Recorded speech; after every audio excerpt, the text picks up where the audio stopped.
Welcome to Part 3, the final installment in our series exploring Lao Tzu's 34 teachings, right here on Pi Audiobook.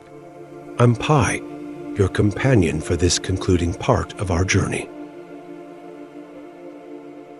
In the first two parts, we reflected on profound philosophies about mastering ourselves, living in tune with nature, and finding inner peace. If you missed them, I encourage you to listen to Part 1 and Part 2 on the Pi Audiobook channel.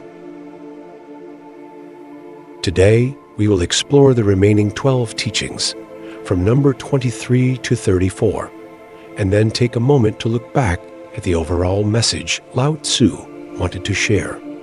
Let's prepare our minds and hearts to receive these precious spiritual insights.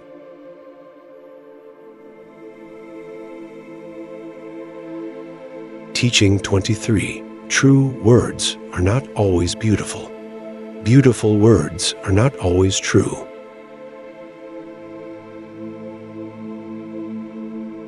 This teaching doesn't mean all truthful statements are harsh, or all eloquent words are lies.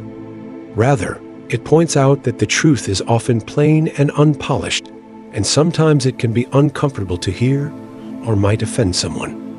On the other hand, words that are carefully crafted, flowery and sweet, beautiful words can sometimes hide a lack of sincerity or even bad intentions. Lao Tzu advises us to be cautious with overly polished language and to value honest words, even if they aren't easy to listen to. There's a story about a king who asked his officials about the state of his country. The flatterers only said nice things, claiming the country was peaceful and prosperous, even if it wasn't true.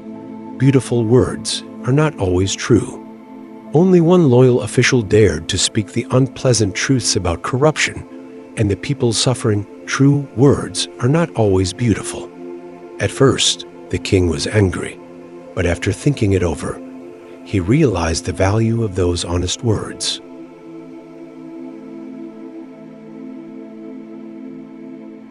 We often prefer to hear pleasant things and compliments rather than direct criticism. But are we missing important truths simply because they don't sound beautiful? Let's learn to appreciate honesty.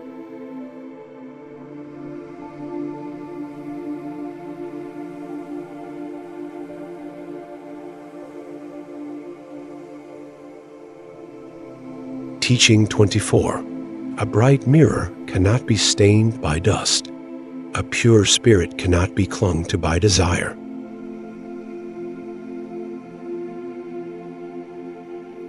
This teaching uses a metaphor to talk about the strength of a pure and steadfast inner self. A bright mirror represents a wise, clear mind, not clouded by prejudice or illusion. When the mind is this clear, the dust of the world temptations, gossip, negative influences can hardly stain or disturb it.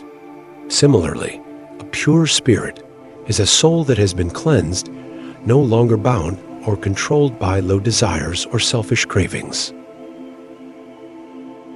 Imagine a perfectly still lake on a beautiful day. Its surface is clear like a mirror, reflecting the sky. Even if a light breeze brings a little dust, it just skims the surface and disappears, unable to make the lake cloudy. The spirit of an enlightened person is like that lake. Is the mirror of our soul being clouded by the dust of worries, troubles, or desires? How can we wipe that mirror clean? Perhaps it's through daily practice of inner cultivation.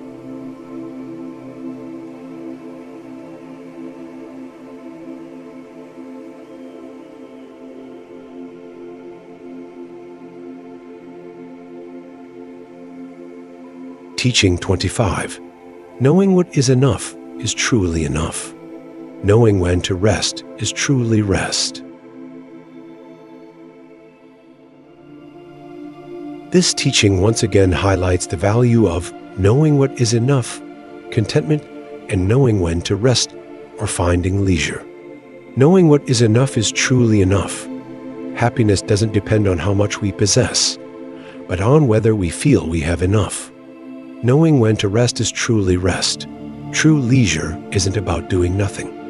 It's about having peace in our soul.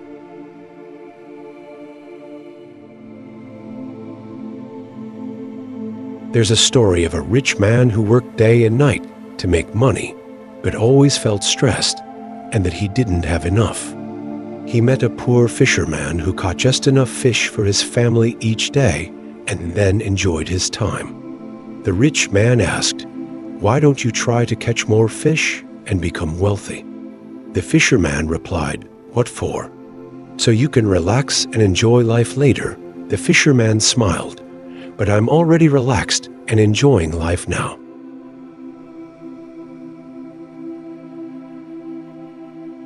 Are we chasing a definition of enough and rest that society sets for us? Let's learn to appreciate what we have.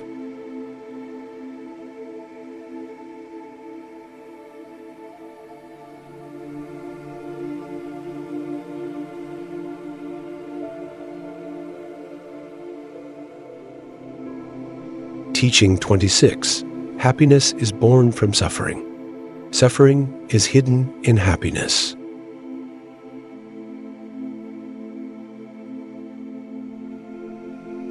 This teaching speaks about the interconnected relationship between happiness and suffering. Happiness is born from suffering. Often, it's only after going through difficulties that people truly appreciate happiness. Suffering is hidden in happiness.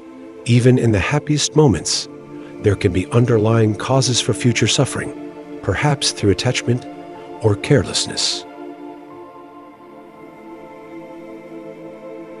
Think about climbing a mountain. The journey can be full of hardship, suffering, but reaching the summit brings overwhelming joy, happiness. Conversely, someone might win the lottery, happiness, but if they don't manage it well and fall into bad habits, that initial happiness can become the source of later suffering. When we face suffering, can we also see the lessons? And when we are happy, can we remain mindful?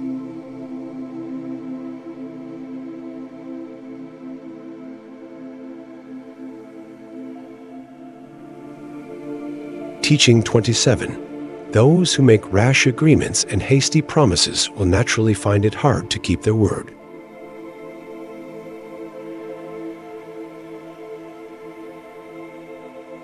This teaching stresses the importance of being careful with our words and commitments. Rash agreements, agreeing to something too easily without thinking it through. Hasty promises, making promises quickly without proper consideration, naturally find it hard to keep their word. The result is often broken promises and a loss of trust.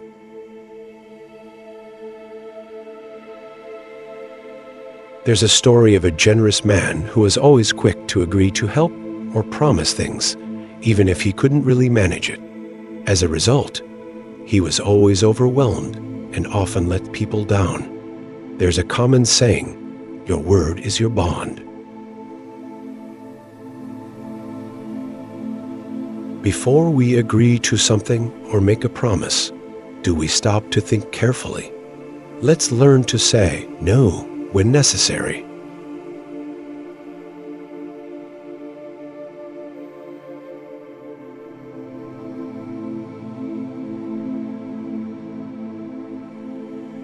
Teaching 28.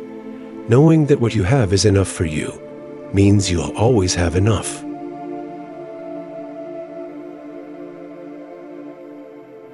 This is another deep dive into the philosophy of knowing you have enough, or contentment. The feeling of enough isn't an objective standard for everyone.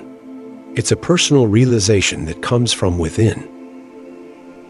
What is enough for you means being able to define your own needs and be satisfied with what you have in your current situation, instead of constantly comparing yourself to others or chasing endless material goals. When someone figures out their own enough and is happy with it, then no matter what their external situation is, they will always have enough. Imagine two friends. One is a millionaire, always worried and wanting more. The other is a village teacher with a modest income, but always cheerful. The millionaire asked for his secret. The teacher said, "I know that what I have is enough for me. I have a home, food, a loving family, and meaningful work. For me, that's enough." Lao Tzu wrote something similar. There is no greater disaster than not knowing contentment. Therefore, he who knows contentment will always be content.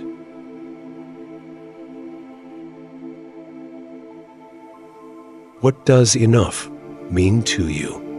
Are you chasing someone else's idea of enough and forgetting your own?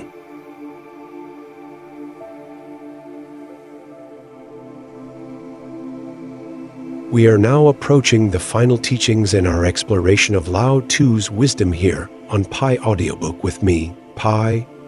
It's wonderful if these insights are starting to resonate deeply and offer you new perspectives on life. To help Pi Audiobook continue producing more quality and meaningful content, please don't hesitate to click the subscribe button, like this video, and share it with your friends and family. Every small action on your part helps spread these valuable ideas with me and the channel.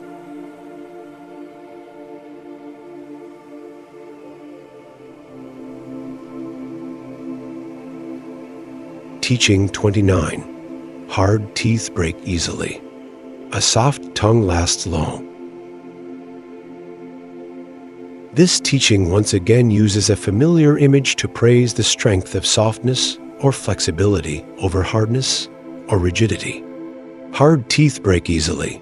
Teeth, which are hard and strong, can actually be quite vulnerable. A soft tongue lasts long. The tongue, in contrast, is very soft and flexible, and it endures for a lifetime. Lao Tzu advises us to learn from the tongue, to be gentle and adaptable. There's a story that when Lao Tzu's teacher was very old, Lao Tzu visited him. The teacher asked, "Is my tongue still here?" Lao Tzu said, "Yes." The teacher then asked, "Are my teeth still here?" Lao Tzu said, "No." The teacher then said, "Do you understand why? What is hard is lost. What is soft remains." In our interactions, do we tend to defend our views rigidly? Could being more gentle and open to listening help us resolve issues better?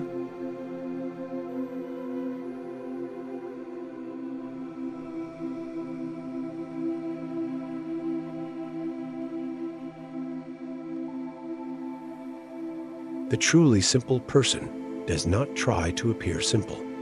The truly humble person does not try to appear humble. This teaching has a bit of a paradoxical feel, pointing out the difference between true nature and outward appearance. The truly simple person does not try to appear simple. Someone who genuinely lives a simple life doesn't need to put on a show of simplicity. The truly humble person does not try to appear humble. Similarly, someone who is genuinely humble from within doesn't need to constantly announce their humility. Lao Tzu valued authenticity and naturalness. Think of a very knowledgeable scholar who always dresses plainly and speaks modestly. People respect them for their genuine talent and character. In contrast, someone with little knowledge might try to use big words and act important to appear wise, but their lack of substance is evident. Are we living a genuinely simple and humble life, or are we trying to project an image? Being true to ourselves is what matters most.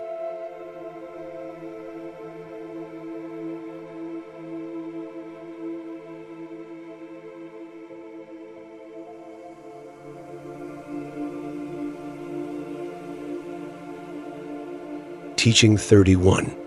The way of heaven shows no favoritism. It always sides with the good person. This teaching speaks about the fairness and the principle of cause and effect in the way of heaven, which can be understood as the natural order or the universe. The way of heaven operates impartially, not favoring anyone based on their status or wealth. However, it always sides with the good person. A good person is someone who lives righteously and compassionately. The siding might not be direct material rewards, but rather inner peace, good fortune, or positive connections. There's a story of a poor but very honest farmer who always helped others. One year, there was a drought. Only his small field had enough water, thanks to a hidden spring he had found and shared with his village long before. People said it was the way of heaven rewarding his kindness. Do we believe in a kind of cosmic fairness or the principle that good actions lead to good results? Every thought and action today plants a seed for the future.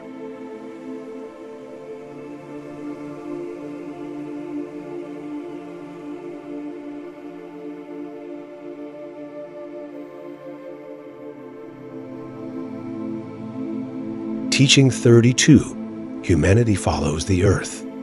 Earth follows heaven. Heaven follows the Tao. The Tao follows what is natural. This is one of Lao Tzu's most fundamental teachings, describing the harmonious order and deep connection between all levels of the universe.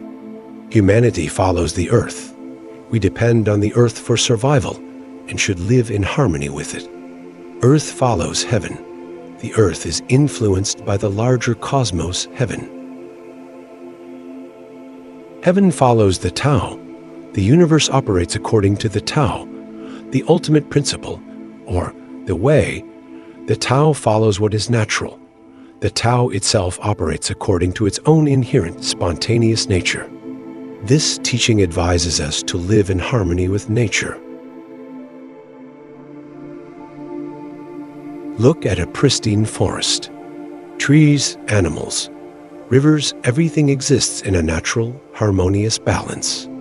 Conversely, when humans disrupt this balance by, for example, recklessly cutting down forests, it leads to disasters. Are we living in harmony with nature and its laws? Let's learn to listen to and respect the natural world.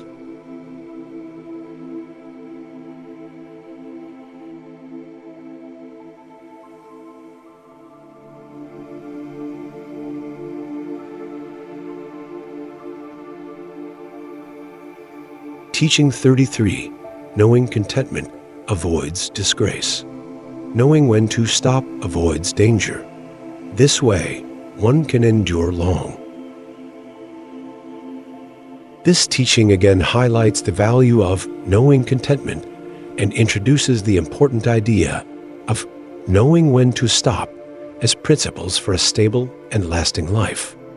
Knowing contentment avoids disgrace. When you are content with what you have and aren't driven by excessive greed, you maintain your dignity. Knowing when to stop avoids danger. In any pursuit, if you don't know when to stop and blindly push forward, you can easily run into trouble.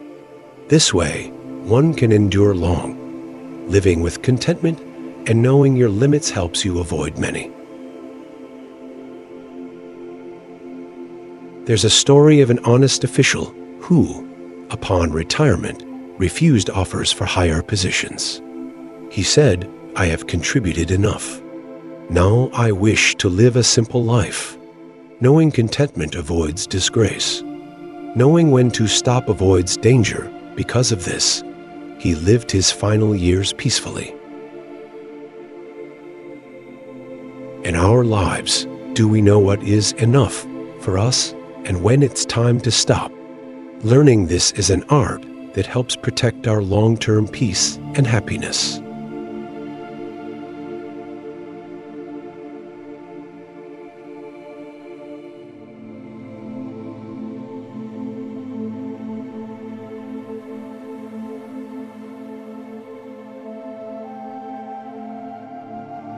Teaching 34. A skillful leader is not aggressive. A skillful fighter is not angry. A skillful learner must be patient. This final teaching presents important qualities for skilled people in various fields, emphasizing self-control, calmness, and perseverance. A skillful leader is not aggressive. A truly good leader doesn't need to be domineering. Calmness and strategic thinking are more effective. A skillful fighter is not angry. A good fighter, whether in martial arts or debates, remains calm. Anger clouds judgment. A skillful learner must be patient. To achieve mastery in any area, patience is essential. Throughout history, many great leaders and generals were known more for their calm strategies than for aggression. Or think of a martial arts master teaching their student. When facing an opponent, the most important thing isn't physical strength, but a calm mind. If you get angry, you've already have lost. Whatever our role in life, are we cultivating these qualities? Calmness instead of aggression, self-control instead of anger, and patience in our learning and actions.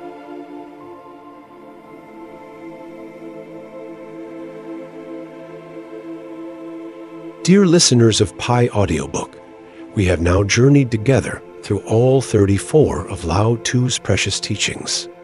Each one is like a guiding light, helping us to see more clearly the patterns of life, the universe, and ourselves. From trying to conquer yourself leads to peace, to knowing contentment avoids disgrace, knowing when to stop avoids danger, from softness overcomes hardness, to following what is natural, Lao Tzu always guides us toward a life of harmony and balance. He shows us that true serenity is found not in external material things, but in the richness of our spirit and freedom from the grip of excessive desires and ego. These teachings are not rigid rules, but rather gentle suggestions and guiding principles for each of us to reflect upon and find our own unique path. Living according to Lao Tzu's wisdom doesn't mean giving up all effort. It means making wise efforts that align with the natural order of things, always keeping our minds clear and peaceful. I hope that, through these 3 parts, you have found inspiration and valuable lessons to make your life more meaningful and peaceful. May the wisdom of Lao Tzu be a companion on your journey. The Pi Audiobook channel, and I personally thank you sincerely for listening and for joining us throughout this series. We deeply appreciate your interest and support for our channel. Please don't forget to subscribe to Pi Audiobook, like, and share this video if you found it helpful. This encourages me and the team to bring you even more valuable audiobooks. Wishing you lasting peace and happiness. Goodbye for now, and we look forward to having you with us for the next audiobook on Pi Audiobook.